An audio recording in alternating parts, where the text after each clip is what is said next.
Hello and welcome to the Energy Resilience Lab. Our lab is dedicated to your energy resilience. We will bring you the knowledge, the information, the inspiration, and the encouragement that you need to become energy independent and energy resilient. To do this, we bring you three different formats of show in our lab. The first one is news related, so we'll bring you related news, things that are coming up in the world where there's energy problems or new energy solutions that you can use to become energy independent. We also bring you interview style shows that will give you information on how different things work and give you an idea of the scale of how large generation plants work, as well as transmission lines and kind of the follies that they can bring and the benefits that that can bring. And then the third one is question and answers. So we'll be opening the forum up to you guys and we will answer your questions with regard to power and energy. Today I'd like to share with you a little analogy that helps people understand how energy and power work.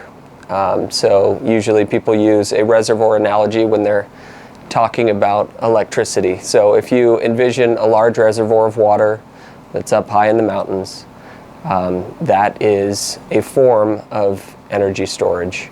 It has potential energy and we can harvest that energy. So if we make the connection between electrical, so battery energy storage systems and a reservoir, that can help us understand how it works, because it works at all the different scales.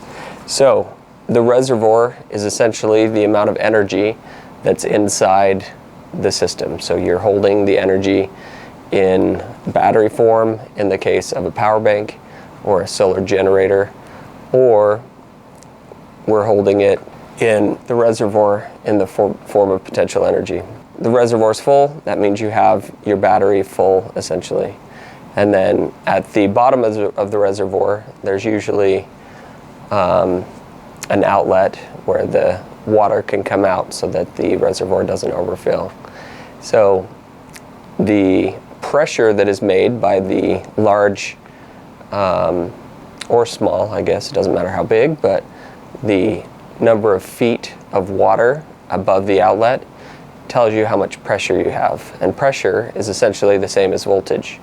So voltage in a battery is electromotive force, so it's able to push, it's trying to push electrons through the circuit. So you have pressure as one of the characteristics of it. The other characteristic is the amount of current or flow that's exiting the dam. So when you look at the reservoir, it's sitting there with a lot of water in it. As you let it out, the level of the water comes down. And that is the same as in a battery. When you discharge a battery and you take some of the potential for electron motion out, the voltage or electromotive force is reduced. And so depending on how much current you're taking out, that energy is allowed out of the system via the current. And the voltage just follows the how full the battery is. And in the case of the reservoir, the pressure is what is reducing as the reservoir comes down. So we can look at real reservoirs. The Glen Canyon Dam right now is getting low. So there's about 1,000 feet of head. So there's 1,000 feet of water vertically from the outlet of the turbines to the top of the water that's usable. There is more water below that, but turbines have to have a specific amount of pressure to be able to harvest energy. And so that's kind of how much energy storage a reservoir has. So as we get more and more droughts in the west, we see the dams and the reservoirs lowering and lowering and lowering, which we need to understand that that's actually energy storage. So that's what's powering Las Vegas and a lot of the west are these large dams. So when we connect that to our energy storage system, we can understand that as the water level comes down, there's less energy there to be used for us for electricity.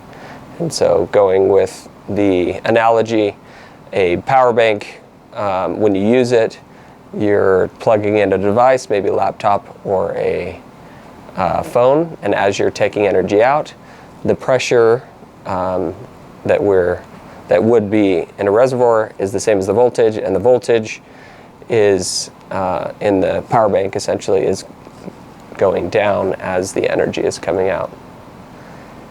This whole concept works all the way up to the large scale. So when you get up to the utility battery energy storage systems, you have huge batteries ranging from 800 to 2000 volts, and as the energy is taken out of it, it is transformed through a PCS, power conversion system, or an inverter.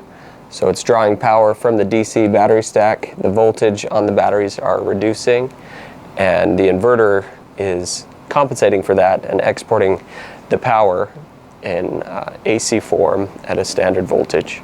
So usually energy storage systems will export power at 480 volts in a three-phase configuration, and then from there it can be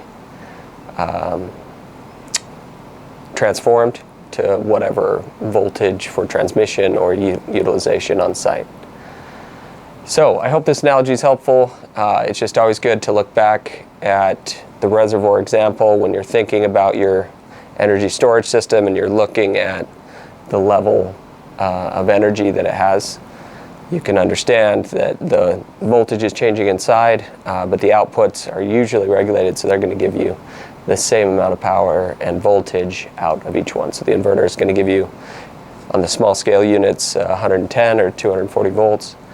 And then USBs, if it's USB PD, it can export power at 20 volts, or 12, or 9, or 5 volts. And so those are regulated. Just plug in and that gives you the power that you need. And you don't really have to worry usually about the battery voltage. But as we get more in-depth into this, we'll be teaching you what the concerns are with that. So when we're off-grid with an energy storage system, we're going to be utilizing the energy, and the voltage is going to be coming down on your energy storage system.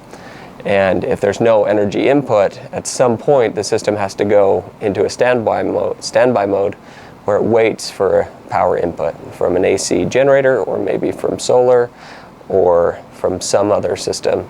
Could just be the grid coming back on, in the case of just a battery energy storage system that is just for resilience. It just charges and discharges into the grid or into your home, utilizing the grid energy as a source to charge and discharge the battery. So I hope this is helpful. As you can see, I'm learning here. I'm trying to share what I can, but I'm working to be more concise and to give you guys the information that you need without any of the jargon or other issues that can come in when you're working with engineering professionals in the market, or working with salespeople as you're looking for different products for you to become energy resilient. Thank you guys for listening, and we will be back in the next few days.